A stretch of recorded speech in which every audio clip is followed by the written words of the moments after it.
एक बार फिर स्वागत है आपका साइंस फिजिक्स में, आपके अपने चैनल पर। और बच्चों, आज के वीडियो में हम लोग डिस्कस करने वाले हैं इक्विपोटेंशियल सरफेस।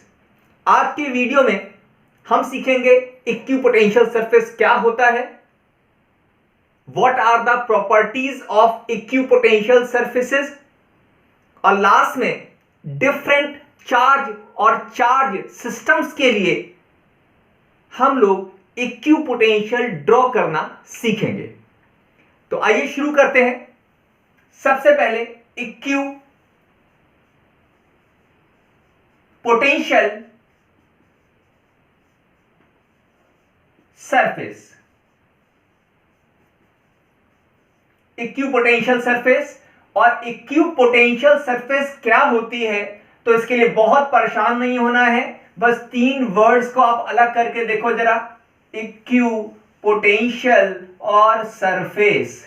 और अगर मैं यहां से चलना शुरू करूं और इनके मीनिंग्स को जोड़ता चला जाऊं तो एक बार में इसका पूरा मीनिंग आ जाएगा। सरफेस, पोटेंशियल और इक्यू मतलब हो जाएगा सेम। ऐसी सरफेस जिसके हर पॉइंट का पोटेंशियल सेम होता है, ऐसी सरफेस जिसके हर एक पॉइंट का पोटेंशियल सेम हो, हर पॉइंट पर पोटेंशियल सेम हो, such surfaces are known as equipotential surface. कहने का मतलब, अगर मान लें ये इक्विपोटेंशियल सरफेस है, तो इक्विपोटेंशियल सरफेस पर आप जितने भी पॉइंट मार्क करेंगे, चाहे वो ए हो, चाहे वो बी हो, चाहे वो सी हो, सब पर इलेक्ट्रिक पोटेंशियल की वैल्यू सेम होगी। Now this is equipotential surface, a surface on which at each point electric potential will be same। तो भाई ये तो हो गया equipotential surface। अब बात करते हैं, सबसे इंपॉर्टेंट है properties of equipotential surface.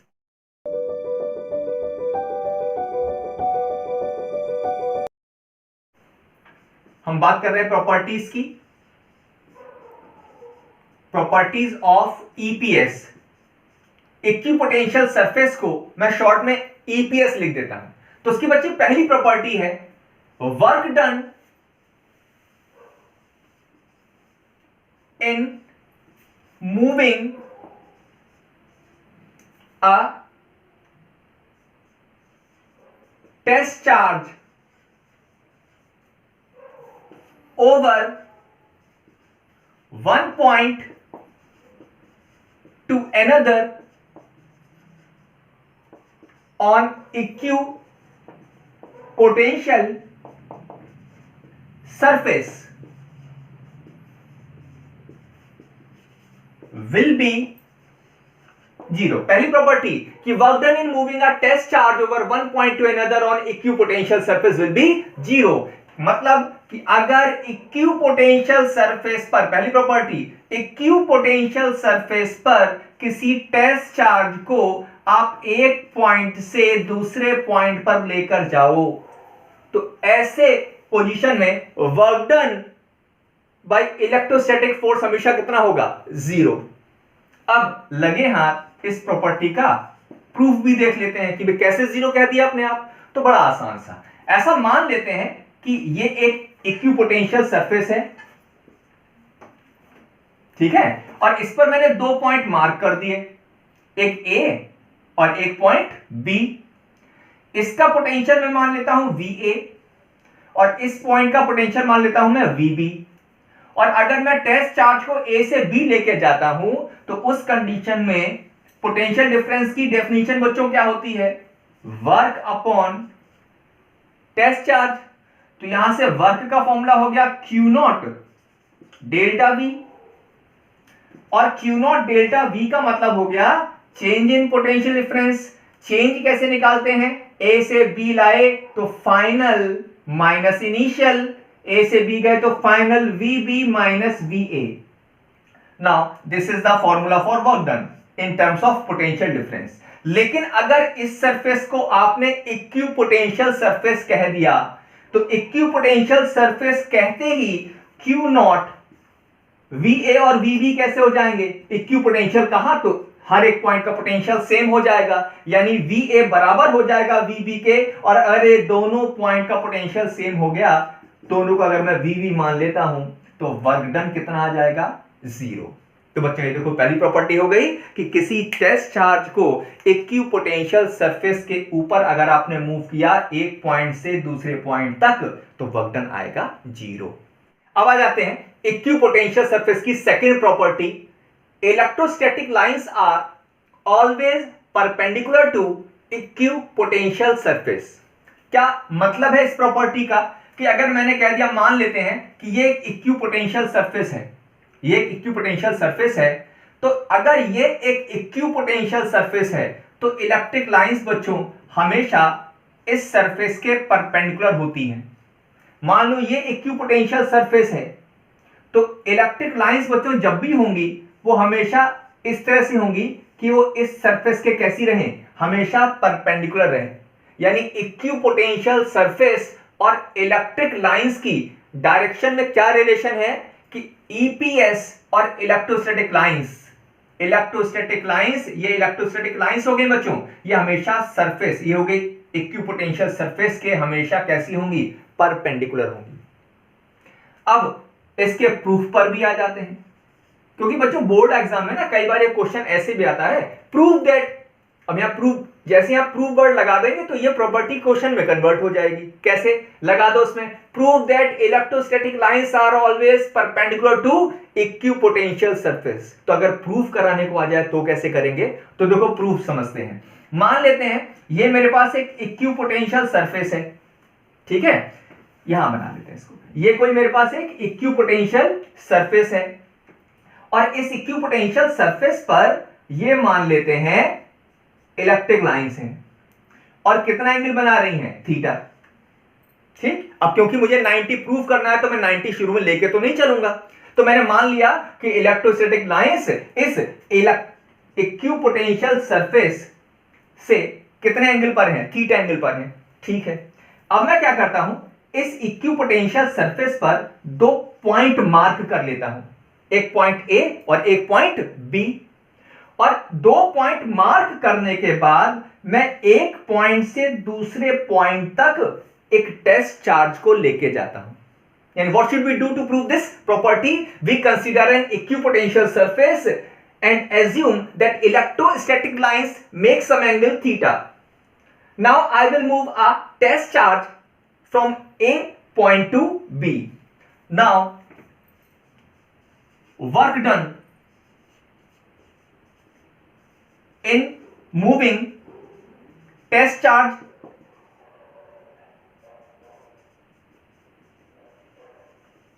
from one point to another. Now work done in moving test charge from A point to B. तो वर्क डन का बच्चों फॉर्मूला क्या हो जाएगा? सबसे पुराना फॉर्मूला F डॉट डी, सबसे आसान फॉर्मूला, फोर्स इनटू डिस्प्लेसमेंट। अच्छा, अब F और D में कितना? देखो डिस्प्लेसमेंट A से B हो गया और फोर्स इस डायरेक्शन में, भाई जिस डायरेक्शन में इलेक्ट्रिक फील्ड उसी डायरेक्शन में फोर्स भी लगेगा, तो ये डायरेक्शन किसकी हो जाएगी? फोर्स की हो जाएगी। तो F डॉट D का मतलब हो जाएगा F D कॉस थीटा।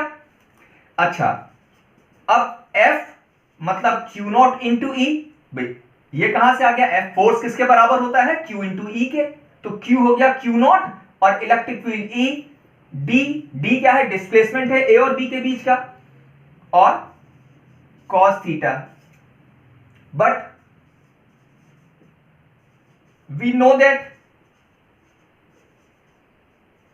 क्या जानते हैं हम? We know that W equals to Q delta VB तो होता है, इससे पहली प्रॉपर्टी में भी सिखाया था। और इक्विपोटेंशियल सरफेस पर किसी टेस्ट चार्ज को एक पॉइंट से दूसरे पॉइंट पर ले जाने में कितना वर्क डन होता है? तो Q into V minus B 0। अभी इससे पहली वाली प्रॉपर्टी मैंने प्रूफ भी कराया है, वर्क डन A से B तक ले जाने में कितना होगा? 0। अब वर्क डन देखो दो तरह से निकाल लिया मैंने, एक निकाल दिया ये फॉर्मूला तुम्हारे सामने, और एक आगे बेटा ये। अब दोनों को इक्वेट कर दो, तो दोनों को फर्स्ट और सेकंड को इक्वेट करें तो वर्क डन, यानी ये भी वर्क डन और ये भी वर्क डन, तो जब ये दोनों बराबर है तो ये वर्क डन फाइनली होना किसके बराबर चाहिए, ये बराबर होना चाहिए 0 के, यानी Q not E D cos theta 0 के बराबर। तो इसका मतलब कॉस थीटा किसके बराबर आ जाएगा बच्चों, कॉस थीटा आ जाएगा 0 upon Q not E into D, यानी फाइनली 0। और कॉस में यानी रिजल्ट आ गया कॉस थीटा इक्वल टू 0। और बच्चों 0 किस एंगल पर होता है, याद करके बताओ तो जरा मुझे, ये होता है कॉस 90, यानी थीटा कितना हो गया 90।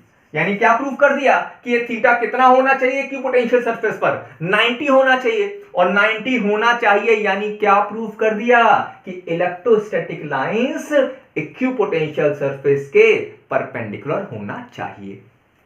अब आ जाते हैं इक्विपोटेंशियल सरफेस की थर्ड प्रॉपर्टी पर, two equipotential surfaces never intersect each other. ये भी बच्चों बहुत इंपॉर्टेंट प्रॉपर्टी है और बोर्ड में कई बार इसको पूछा गया है कि दो इक्विपोटेंशियल सरफेसेस कभी एक दूसरे को इंटरसेक्ट नहीं करेंगी। अब क्यों नहीं करेंगी, क्योंकि बच्चों ये जो प्रॉपर्टी है ना, इसको जब चाहे आप लोग क्वेश्चन में कन्वर्ट कर देते हैं एग्जाम में भी। जैसे ये प्रॉपर्टी है two equipotential surfaces never intersect each other, और अगर इसी को क्वेश्चन में कन्वर्ट करें तो बस कुछ नहीं करना है, वाई वर्ड लगाना है, why two equipotential surfaces never intersect each other. तो अब इसका प्रूफ भी देख लेते हैं कि अगर एक क्वेश्चन हो कि क्यों इंटरसेक्ट नहीं करेंगी, तो ऐसा करते हैं, मान लेते हैं कि ये दो इक्विपोटेंशियल सरफेस हैं और जिन्होंने एक दूसरे को इंटरसेक्ट कर ही दिया, माने लड़ी गई आपस में। अब ये दो सरफेसेस हैं ए और बी, दोनों ईपीएस हैं और दोनों ने एक दूसरे को इंटरसेक्ट कर दिया। अब जरा आप इंटरसेक्शन पॉइंट पर आ जाओ। ये जो इंटरसेक्शन पॉइंट है बच्चों, ये ए पर भी माना जा सकता है और बी पर भी माना जा सकता है। तो अगर मैं इसको ए पर मान लूं तो इलेक्ट्रिक लाइंस जो होंगी, जो मैंने प्रूफ करके पढ़ा था कि इलेक्ट्रिक लाइंस हमेशा कैसी होती हैं, सरफेस के परपेंडिकुलर होती हैं। तो इस पॉइंट पर इलेक्ट्रिक फील्ड की डायरेक्शन इस सरफेस के परपेंडिकुलर हो गई, देखो। और अगर कोई बच्चा आप में से कहीं नहीं है तो ए पर नहीं है, ये तो बी पर है, तो फिर वो भी मानना पड़ेगा। तो अगर इसको बी पर मान लें तो फिर इलेक्ट्रिक फील्ड की जो डायरेक्शन है वो बी के परपेंडिकुलर होनी चाहिए। तो बी के परपेंडिकुलर का मतलब फिर परपेंडिकुलर ये आना चाहिए। मेरी बात समझे कि अगर दो इक्विपोटेंशियल सरफेसेस एक दूसरे को इंटरसेक्ट कर जाएंगे तो इंटरसेक्शन पॉइंट पर इलेक्ट्रिक फील्ड की एक ही टाइम पर दो डायरेक्शन पॉसिबल हो जाएंगी, और which is not possible. Answer कैसे लिखेंगे कि if two equipotential surfaces intersect with each other, then at intersection point there are two possible direction of electric lines simultaneously, which is not possible.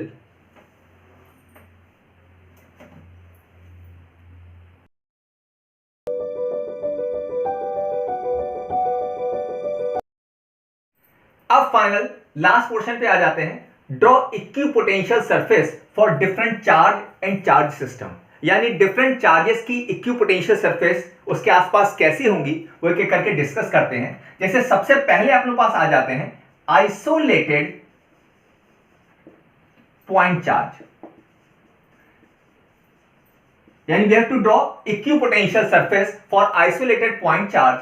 तो अगर isolated point charge है, जैसे for example positive charge मान लिया, तो isolated positive charge की जो बच्चों इलेक्ट्रिक लाइंस होती हैं, सॉरी इक्विपोटेंशियल सरफेस होंगी, वो कुछ इस तरह से होंगी, कॉन्सेंट्रिक स्फेरिकल शेल्स।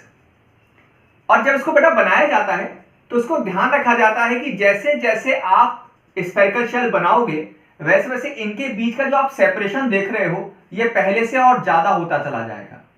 तो कोई पूछे what are the shape of equipotential surface for isolated point charge, तो आइसोलेटेड पॉइंट चार्ज की जो इक्विपोटेंशियल सरफेस होती हैं वो कैसी हो जाएंगी, वो हो जाएंगी concentric spherical shell, in the form of concentric spherical shell. और बनाते हुए फिर ध्यान रखना है कि कैसे ड्रॉ होंगी, ये ड्रॉ हो जाएंगी, इनके बीच का सेपरेशन बढ़ता जाएगा। अच्छा, अगर मन में क्वेश्चन आ गया कि मैंने ऐसा ही क्यों बनाया, तो बिल्कुल अभी प्रॉपर्टी पढ़ी थी ना अपन लोगों ने कि अगर मान लो ये पॉजिटिव चार्ज था, सुनो जरा इसको ध्यान से, और आपको इसकी इक्विपोटेंशियल सरफेस बनानी है, तो जरा पहले इलेक्ट्रिक लाइंस बना दें अपन लोग। ये पढ़ा हम लोगों ने ना कि किसी पॉइंट चार्ज की इलेक्ट्रिक लाइंस बच्चों कैसी होंगी, रेडियली आउटवर्ड होती है। अब पूछा जाए सरफेस कैसी थी, तो अभी पढ़ा था कि सरफेस हमेशा इन लाइंस के परपेंडिकुलर होती है। तो आपको एक ऐसी सरफेस बनानी थी जो हमेशा इन लाइंस के परपेंडिकुलर हो। तो वो सरफेस ये स्फेरिकल शैली जैसी हो सकती है, क्योंकि अगर ये रेडियस है और ये सरफेस है तो ये हमेशा हर जगह कैसी रहेंगी, म्यूचुअली परपेंडिकुलर। तो इसलिए पॉइंट चार्ज की, अच्छा चाहे पॉजिटिव हो या नेगेटिव, शेप यही रहेगी। क्या शेप रहेगी, कॉन्सेंट्रिक स्फेरिकल शेल। तो पहला हो गया कि आइसोलेटेड पॉइंट चार्ज में हो जाएगा कॉन्सेंट्रिक स्फेरिकल शेल हो गई। ठीक है, अब आ जाते हैं कि प्लस हो तो भी बच्चों यही है, माइनस हो तो भी यही रहेगा। शेल इलेक्ट्रिक फील्ड लाइंस में फर्क पड़ जाएगा लेकिन ईपीएस में फर्क नहीं पड़ेगा। अब आ जाते हैं बी पॉइंट पर कि अगर मान लो मेरे पास लाइक चार्जेस हैं। लाइक चार्जेस का मतलब दोनों प्लस या दोनों माइनस। तो इनकी इक्विपोटेंशियल सरफेस कैसे ड्रॉ होगी अगर लाइक चार्जेस हैं? तो बच्चों लाइक चार्जेस में इक्विपोटेंशियल सरफेस कैसे ड्रॉ करते हैं, ये पॉजिटिव ये पॉजिटिव। तो इक्विपोटेंशियल सरफेस ड्रॉ करने का तरीका बच्चों क्या होगा, कुछ इस तरह से होता है। देखो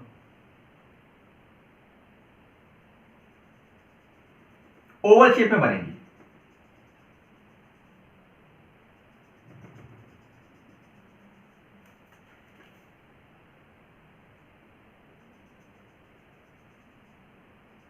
देखना सेपरेशन पे ध्यान दीजिएगा मैं कैसे बना रहा हूं। और ये आ जाएगा इनका कॉमन एनवलप।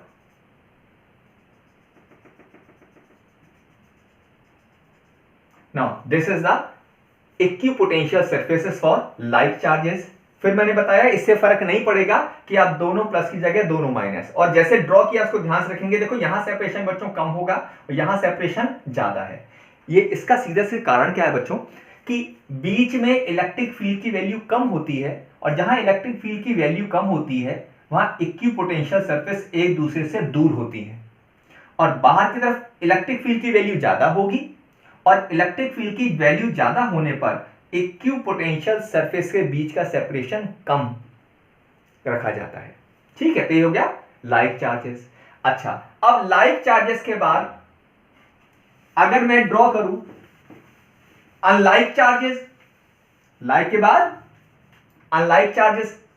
अनलाइक का मतलब क्या हो गया, अनलाइक का मतलब एक प्लस हो गया बच्चों और एक माइनस हो गया। अब कहा जाए कि इसकी इक्विपोटेंशियल सरफेस ड्रॉ करो। ये क्वेश्चन बोर्ड में बहुत बार आया है बच्चों। क्वेश्चन ऐसे आया है, draw the equipotential surfaces for electric dipole. तो इलेक्ट्रिक डाइपोल में एक प्लस होगा और एक माइनस होगा, तब कैसे ड्रॉ करोगे? एक प्लस और एक माइनस होने पर बेटा यहां पर फील्ड ज्यादा होगी, स्ट्रेंथ ज्यादा होगी, और बाहर फील्ड कम होती है। तो अब इसको अलग कैसे ड्रॉ किया जाता है? देखो अब सेपरेशन देखो कहां पर ज्यादा कर रहा हूं, इनसाइड यहां पर सेपरेशन कम होगा।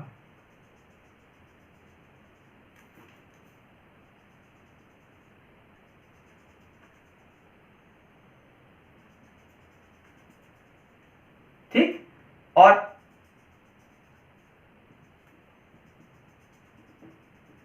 फिर आ जाएगा ये अपने पास ये कॉमन एनवलप आ गया। तो ये तो ये मैंने क्या ड्रॉ करके बता दिया आपको।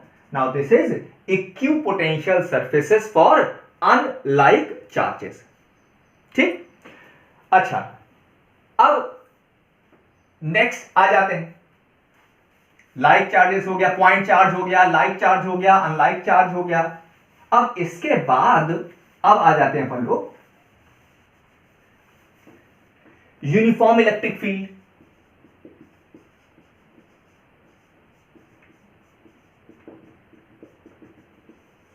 यूनिफॉर्म, अब ये मान लो ये यूनिफॉर्म इलेक्ट्रिक फील्ड हो गई, और आपसे कहा जाए draw equipotential surfaces for uniform electric field. तो यूनिफॉर्म इलेक्ट्रिक फील्ड में क्या होगा, ये सरफेसेस हो गए बच्चों। तो यहां पर इलेक्ट्रिक लाइंस कैसी होंगी, तो बेसिकली अगर मैं 3D में शो करूं तो ये लाइंस इक्विपोटेंशियल सरफेसेस इस तरह से होती हैं, देखो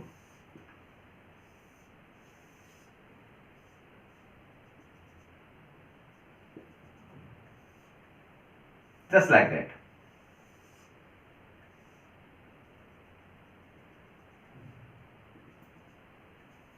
इस तरह से। और इलेक्ट्रिक लाइंस कैसी हो जाएंगी, देखो इनको प्लेन्स हो जाएंगे क्रॉस करते हुए।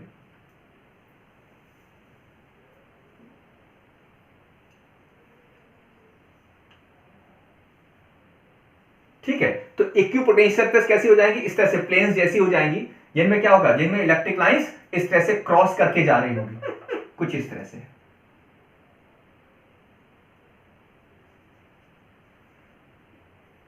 ठीक, तो ये हो जाएंगी इलेक्ट्रिक लाइंस और ये हो जाएंगी ईपीएस, इक्विपोटेंशियल सरफेस। अच्छा, अब कई बच्चों को इस तरह से ड्रॉ करने में दिक्कत हो सकती है, इलेक्ट्रिक लाइंस और प्लेन ऐसे ऐसे हो जाएंगे।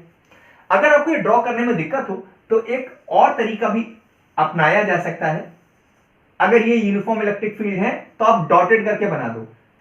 Now these are the equipotential surfaces. अच्छा, खास बात है कि इनके बीच का सेपरेशन कहीं बच्चों ज्यादा नहीं होना चाहिए और कहीं पर कम नहीं होना चाहिए, क्योंकि फील्ड कहीं ज्यादा नहीं कहीं कम नहीं, यूनिफॉर्म है। तो ये हो गया equipotential surface for uniform electric field. ठीक, अच्छा अब लास्ट पॉइंट पर आ जाते हैं। यूनिफॉर्म के बाद क्या आया, देखो यूनिफॉर्म के बाद वर्ड आया non uniform electric field. Non uniform electric field. Non uniform electric field. अच्छा बच्चों, non uniform electric field basically क्या हो जाएगा, नॉन यूनिफॉर्म इलेक्ट्रिक फील्ड मान लेते हैं कि इलेक्ट्रिक फील्ड की जो वैल्यू है वो इंक्रीजिंग है।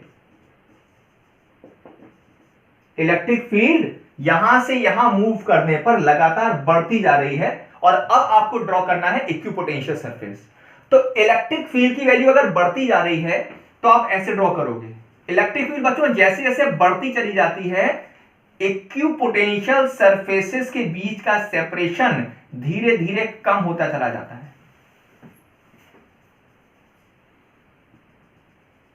यानी अभी इक्विप स्पेस्ड नहीं होंगी। जैसे जैसे हम बढ़ते चले जाएंगे वैसे वैसे ये जो इक्विपोटेंशियल सरफेस है इनके बीच का सेपरेशन कम होता चला जाता है। और अगर आपके मन में क्वेश्चन है कि सर ये कैसे बताते चले जा रहे हो कि कम होता जा रहा है, तो बड़ा आसान सा, आपने अगर पूरे वीडियो देखे हो तो इससे पहले वाली वीडियो में E = dV/dr करके एक डेरिवेशन था और ये डेरिवेशन के बिहाफ पर ही मैं बोल रहा हूं, क्योंकि जैसे इक्विपोटेंशियल सरफेस का मतलब dV तो कांस्टेंट मान लो, दो सरफेस के बीच का पोटेंशियल डिफरेंस कांस्टेंट मान लें, ठीक है।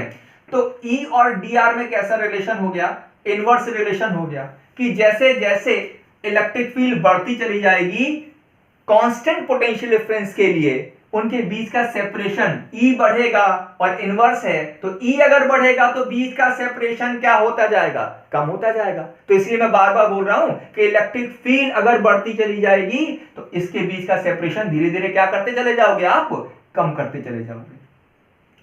लास्ट में अगर आपको वीडियो अच्छा लगा तो प्लीज इसको शेयर जरूर कीजिएगा और कमेंट करके बताइएगा कि इनमें से कौन सी चीजें मैं वीडियो में और शामिल कर सकता हूं। कमेंट बॉक्स में आप लिखिएगा, मैं आपको आंसर करूंगा।